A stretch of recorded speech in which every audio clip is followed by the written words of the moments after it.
আসসালামু আলাইকুম। কি অবস্থা সবার? আমি আলহামদুলিল্লাহ ভালো আছি। আপনারা সবাই কেমন আছেন? আজকে আবারও হাজির হয়ে গেলাম কাঁচা আমের ঝুরি মোরব্বার রেসিপি নিয়ে। আশা করি সবারই ভালো লাগবে। কাঁচা আমের ঝুরি মোরব্বার জন্য প্রথমেই লাগবে আম। এখানে আমি মোটামুটি বড় বড় সাইজের 3টা কাঁচা আম নিয়ে নিয়েছি। এখন আমগুলোর খোসা ছাড়িয়ে কেটে নিতে হবে। ঝুরি আচারে মোরব্বার জন্য সবসময় কাঁচা আমটা শক্ত নেওয়ার চেষ্টা করবেন, যাতে আমটা যেন গলে না যায়। গুলোর খোসা ছাড়ানো হয়ে গিয়েছে। এখন আমগুলোকে ঝুরঝুরি করতে হবে। তার জন্য লাগবে একটা গ্রেটার। গ্রেটারের বড় যে অংশটা আছে সেটা দিয়ে আজকে আমি আমগুলোকে গ্রেট করে নিব। আর আপনারা চাইলে কিন্তু বটি দিয়েও চিকন চিকন করে কেটেও নিতে পারেন, আবার চাকু দিয়ে ঝুরি ঝুরি করে কেটেও নেওয়া যায়। তবে সবচেয়ে সহজ পদ্ধতি হচ্ছে এইভাবে গ্রেটার দিয়ে।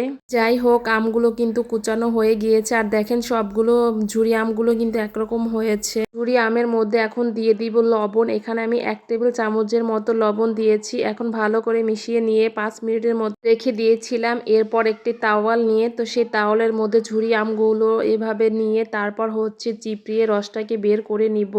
আমের এই ঝুরি আচারের জন্য অবশ্যই এই কাজটা করতেই হবে, তাহলে কিন্তু আমটা অনেক ঝরঝরা হবে আর কি আচারটা অনেক ঝুরঝুরো হবে।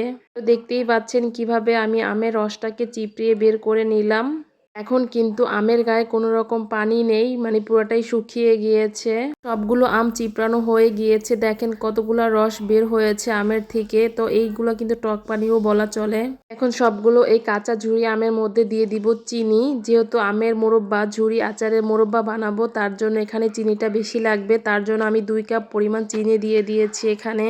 চিনি দিয়ে মিনিমাম আধা ঘন্টার মতো আমি রেখে দিয়েছিলাম। এরপর চিনিটা কিন্তু গলে পানি হয়ে গিয়েছে।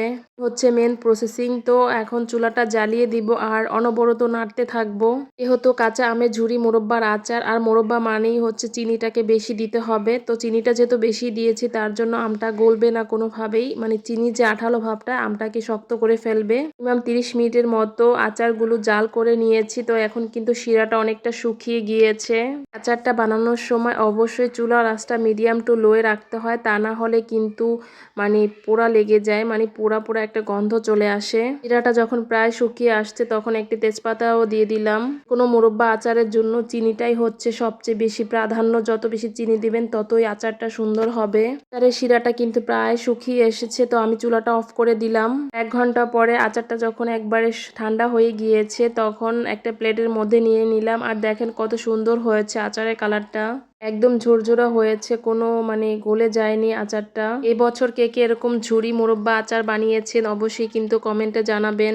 আর আমার রেসিপিটি কেমন লাগলো অবশ্যই তাও কিন্তু জানিয়ে যাবেন।